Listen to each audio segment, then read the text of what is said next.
Today is a great day. We have the MSI X370 motherboard, and this is going to be paired up with the AMD 1700 chip, which is bang for buck and bang for performance. And basically we want to test it out and we want to find out if it's actually true. Is it going to be great for workflow, so basically with using Adobe Suite, and is it going to have really high frame rates and great for gaming as well, obviously, because you can utilize the 4 cores and the dual core, but you can also utilize 8 cores because it's an octa-core processor for obviously workflow. We're going to be able to be overclockable for that CPU because we have to unlock the threads because it's 1700. So let's just get on with it.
On this motherboard, it has 3 PCI Express lanes. It's got the bottom one, which is the third one, is the 2.0, and the 2 top, which has got armor plated, is 3.0.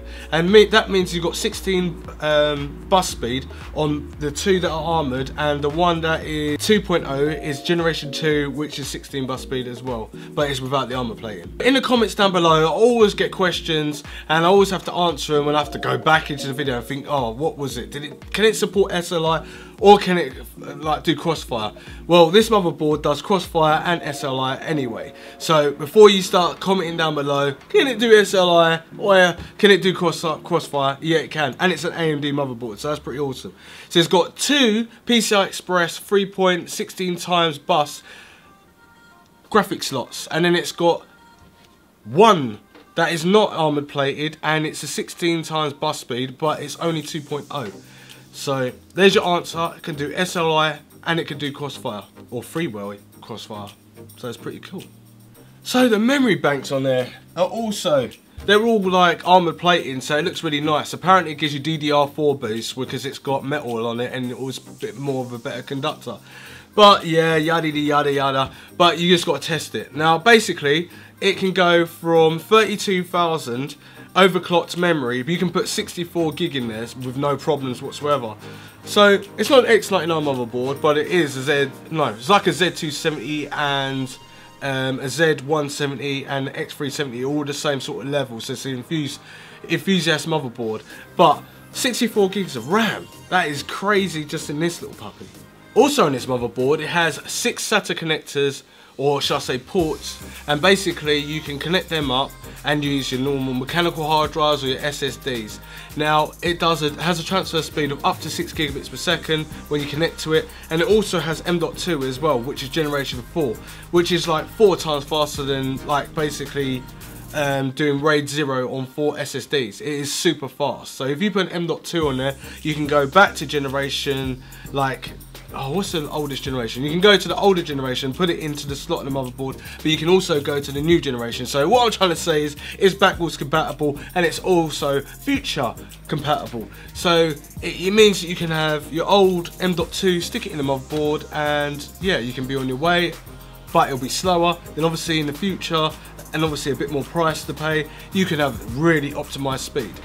This motherboard features 2 M.2s on there, so you could have like some old school speed and fast speed at the same time. But the M.2 that you're looking for, because you're probably looking on the motherboard thinking, where is it? Is actually underneath the graphics card when you put it all together. And the other M.2 is slightly positioned down to between the third and the second PCI Express slot. So this is a normal standard motherboard. This is a normal size ATX, so it fit into most normal form factor cases. But the thing is, it's got 7.1 surround sound, and now we're getting away from having DAC systems and stuff. It's good to have DAC systems, but to have like a sound creator, which is by Dynamic, on the actual motherboard means that you get more impressive sound, more better gameplay, or if you're doing video editing, the sound is more enhanced. And it's all just straight through this motherboard, which is, it's got like a little DAC processor that's actually on the motherboard, and it's separate. It's really awesome that it's a little addition onto the motherboard. You also got a spiff out as well, an optical link. With 7.1 surround sound, how can you be going wrong with a motherboard at this price point anyway? Gigabit LAN, we all need it, because technically, even if you've got a slow internet, you should definitely have gigabit Ethernet port, because if you're gaming, or, well, let's just talk about we're gaming and you're getting to that last level and you're online and stuff, and the internet starts to throttle and it starts to drop down in the bandwidth speed. What is that about? That is all about not having a decent Ethernet port. Well, this is a gigabit Ethernet port that's on this motherboard as standard. So if you're a hardcore gamer, you plug straight into LAN, and then you've got the fastest speed that you can possibly get from your service provider, and it's definitely worth having on this motherboard. How are we going to connect this motherboard and screen up to get like graphics on my screen, you say? Well, basically this thing has got like it's got 4 USB 3s, 2 USB 2s. It's also got a Type C and a Type A 3.1 like data transfer speed. So you're going to get like basically, what would you get? 5 times the speed of USB 3, and USB 3 like 10 times faster than USB 2, which means that it's backwards compatible, which means that it's also future proof, because today is USB 3.1 as well as Type C. You also got 2 USB, two USB 2s on the actual motherboard itself, and you've got 2 USB 3 connectors, so you can connect from the front of your case. If you've got 2 USB cables, you can connect one that's on your motherboard and one on the side. I like the one on the side because it's a nice addition and it makes cable management really nice. Anyway, I've got a lot to explain about motherboards, but that's in another video. So also on this motherboard, you definitely have HDMI, and you've got a DVI-D sub as well. The DVI-D sub is at 1920 by 1200 resolution, and basically it goes up to 60 Hertz, and then you got the HDMI, which is 1.4 generation, and that will go 4096 to 2160, and that'll be at 24 Hertz. And this is also shared by 2 gig of RAM as well, because it's onboard graphics. So I've got a stable overclock of 3.8 gigahertz, and I will try to go to 3.9 and 4 gigahertz. It was a bit of a mission, but anyway, I didn't realise that I was looking for this motherboard CMOS so I can clear some BIOS, because I had a BIOS error. So what happened is I overclocked to 3.9, raised the voltage up a little bit more, and it weren't handling it at all. And obviously it's a CPU air cooler and it's not water cooled or anything like that. And it just completely just blacked out. It didn't even go with a blue screen, it went straight to a black screen. So I had to work out how to actually sort this out. And not realising that there's a CMOS button on there and no error code, I'm like, what the hell is going on? But in the end, I realised that you can take the battery out, but that won't work. And I realised you can take the adapter out of the back, which is the mains power, that don't work. Taking the EPS connector, don't work. What you need is a black little clip that you can connect onto the jumper, which is on the motherboard next to the battery, and you've got to do it in this stage. So you plug it in, obviously with the power off, you plug it in and then you turn it on and then you cycle it back down and turn it off again. And then what you do is you take the battery out, which is the watch battery, and while you still got the clip on the jumper, and then you take the actual mains lead out. When you take the mains lead out, you leave it 5 to 10, what was it? Yeah, 5 to 10 seconds, and then you plug it back in and put the watch battery in, and then you take the actual jumper off, and then it should cycle straight back into the BIOS, and it'll basically come up with an error code or something that about the overclock and whatever, which is quite cool. But AMD need to kind of update their BIOS where it can get back to the screen quick enough, because when it goes completely black, not many people are going to know what to do with that, and they might not have that little jumper clip to actually get it going again. So you know this motherboard anyway, there's going to be a link in the description to my other video, because I've done a review on the Gaming Pro Carbon, which was the Intel version, the Z270 motherboard, and I've also done one for my daughter, which was a smaller ITX version, and now the Ryzen AMD version. So I've covered all of MSI's Gaming Pro Carbon motherboards, and the difference is I'm a little bit annoyed. I've got the gaming app, and I had the gaming app and it was working, and it was all jazzily and all like colourful like rainbows, and then the app stopped working on this motherboard, and I don't know why. I literally went through forums and everything about it, and I tried to get it working on my phone, couldn't get it working on my phone, and I got it working first straight away with using MSI's like BIOS update and all that sort of stuff, you know, like the thing you download. It's called MSI Live Update. So I was updating everything was all fine, and then all of a sudden it just didn't work anymore. All it came up with is the graph and something to do with what was it to do with? So you can do the screen, you can click in it. It's like what you get with the Dragon software, and you can have eye care and gaming and movie and stuff like that. So, and next door to it, it should have the LED, but it doesn't have it. And I was like, oh, what am I gonna do? So all I did is work it out and basically change the cabling, because this case is the error called P7, and it's got what's it called? It's got the Mystic Light sort of cables, or the RGB cables at the back, and you power them and you can cycle through the colours. So that's what you've seen at the moment. But before, you will see the motherboard changing all colours, and it all works in concurrent with AMD CPU caller and Asus's RGB strips. It's awesome. It really is awesome that I could just have a workaround, but it did take me a good like 3-4 hours to work it out. So MSI need to kind of fix that little app, because it doesn't work properly. Would I recommend this motherboard? Hell yeah, I recommend this motherboard. And I'll recommend this case, and I recommend this CPU. Because this CPU is an absolute beast. The motherboard's an absolute beast for overclocking. The aesthetics of it looks absolutely beautiful. I do love the RGBs, and I do love the customization. I do like how we are going into the future. You can have no RGBs if you're a no RGB man or woman, and if you like RGBs all day long, you can do that. Or if you're a little bit more reserved and you want a bit of colour, you can do that. It's got 16.8 million colours on this thing, and when you're pairing it up, it's absolutely crazy. Gaming, it is awesome for workflow, it's awesome for, and it's just a good all-rounder. It's definitely a decent price. So £329 for the processor, and the motherboard's like 150 quid. Like, how can you go wrong with that? You can either go with a Z270 or Z170 from Intel and pay like double the price, and then you've got the same sort of features on there, and it's crossfire, and it's NVIDIA SLI ready as well, and it's an AMD motherboard. It's a no-brainer, isn't it? So yeah. I know. Recommend this. Go and get it. It's definitely wicked. Really cool. Now, don't just take my word for it.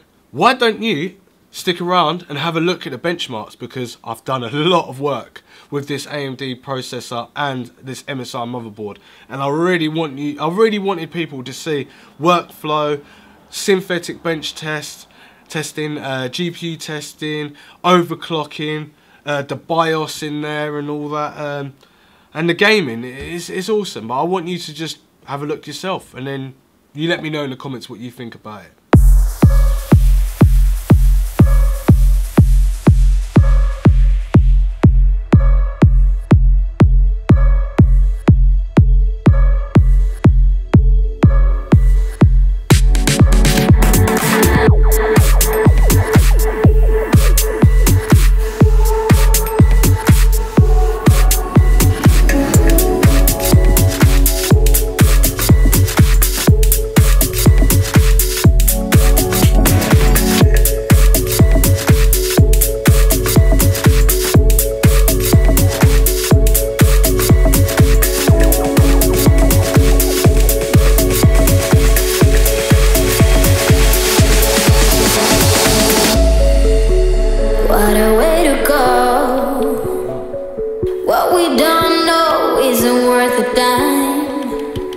And we nail them all.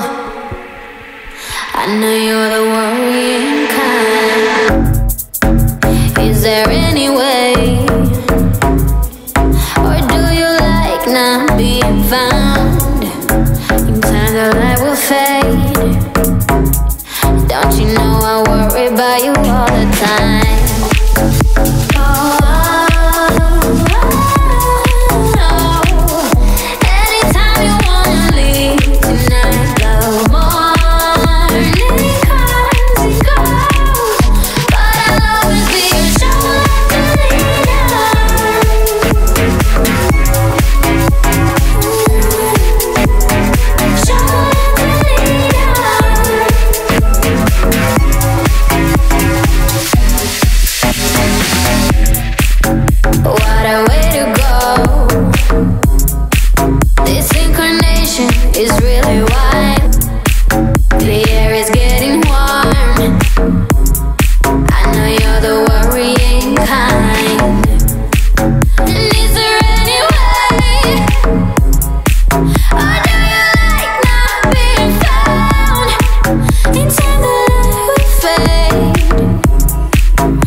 you've seen the benchmarks, what the hell do you think? Well, if you think that it was great, give me a like. If you didn't, dislike it, leave a comment down below, express your feelings dramatically and tell me how much you adore this computer, or if you've got a better computer than this, or does it make sense to get this AMD processor, this motherboard, this bang for buck for performance and price? No brainer. See you in the next one. Thanks for watching.